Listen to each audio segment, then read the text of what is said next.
I believe in people. I feel, love, need, and respect people above all else, including the arts, natural scenery, organized piety, or nationalistic superstructures. One human figure on the slope of a mountain can make the whole mountain disappear for me. One person fighting for the truth can disqualify for me the platitudes of centuries. And one human being who meets with injustice can render invalid the entire system which has dispensed it. I believe that man's noblest endowment is his capacity to change. Armed with reason, he can see two sides and choose.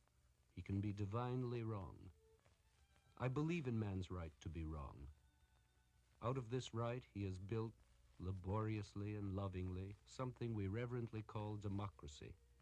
He has done it the hard way, and continues to do it the hard way, by reason, by choosing, by error and rectification, by the difficult, slow method in which the dignity of A is acknowledged by B without impairing the dignity of C.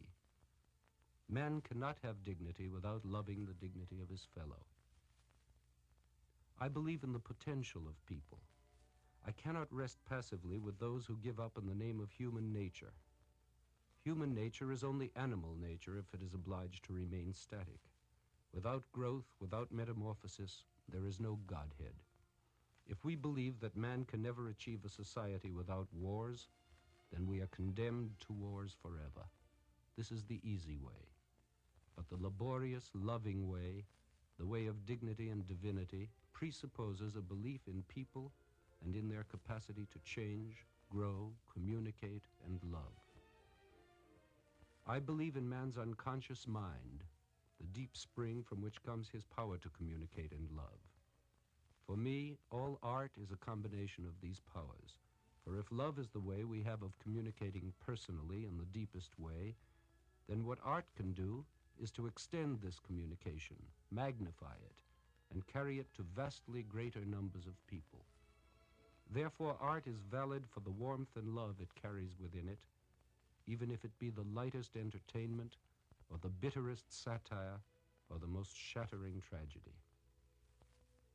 I believe that my country is the place where all these things I have been speaking of are happening in the most manifest way. America is at the beginning of her greatest period in history, a period of leadership in science, art, and human progress toward the democratic ideal.